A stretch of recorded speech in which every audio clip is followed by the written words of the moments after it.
In order to understand TARP, first you need to understand mark-to-market accounting.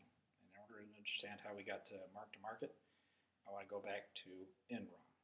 Enron was a fraud that took place back in 1999-2000 timeframe. The fraud that they were committing was they would go to an electrical utility company and they would contract with them to purchase excess power generation capacity. Essentially, if this utility could generate 200 units of electricity per month and they were currently operating at 50% capacity, Enron would contract to purchase that excess 100 units for below market prices. Let's say market price retail is $2,000 a unit, and wholesale price for industrial users would be, let's say, $1,500 per month or per unit. Enron would come in and purchase those 1,000 units for, those 100 units for $1,000 per unit.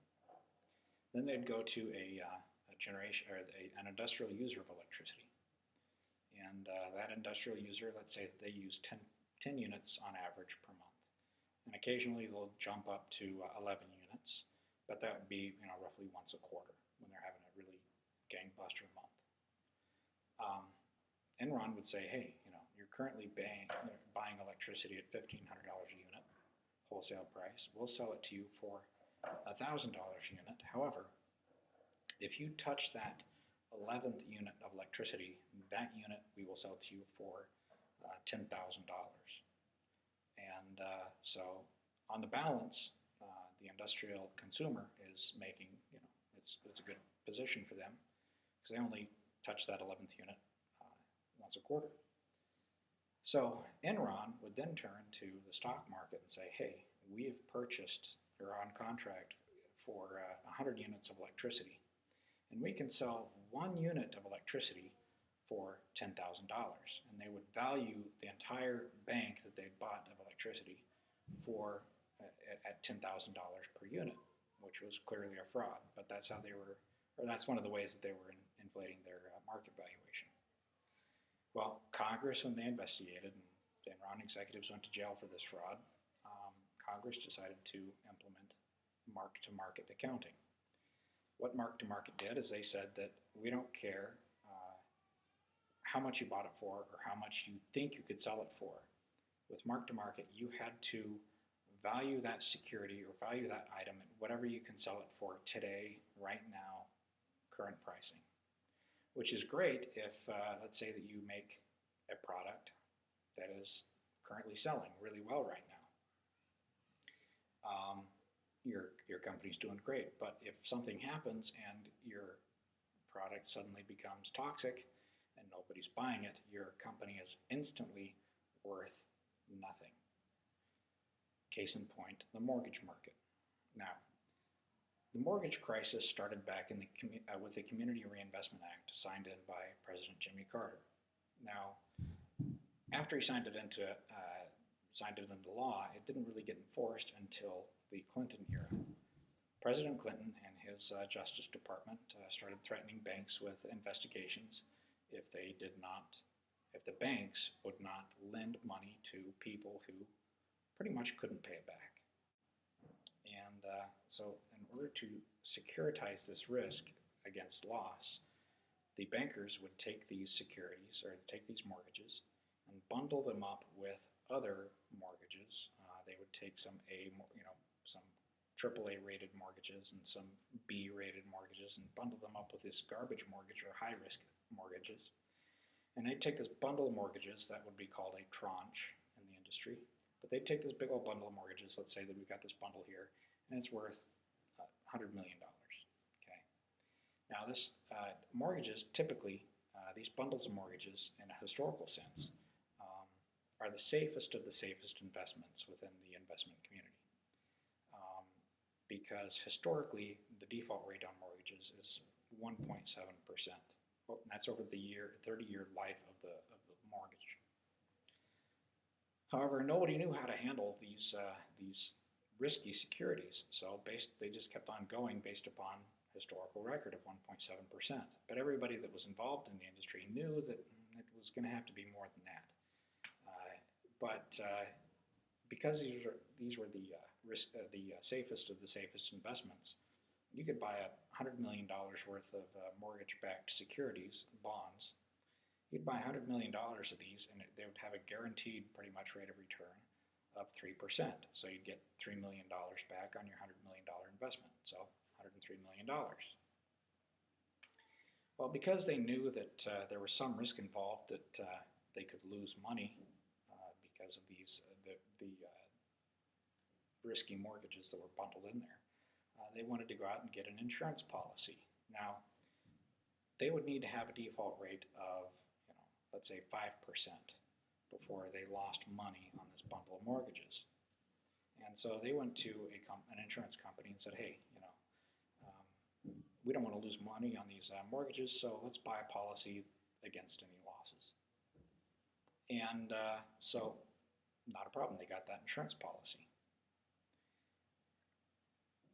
Then, when the bottom started to fall out of the mortgage market, because of mark-to-market accounting, you know what happened. All of a sudden, these mortgage-backed securities went from being profitable to marginally profitable to losing money. And of course, nobody's going to buy a bond on the bond market if they're guaranteed to lose money. And so the bond market just stopped being traded, period. Nobody wanted to buy these mortgage-backed securities.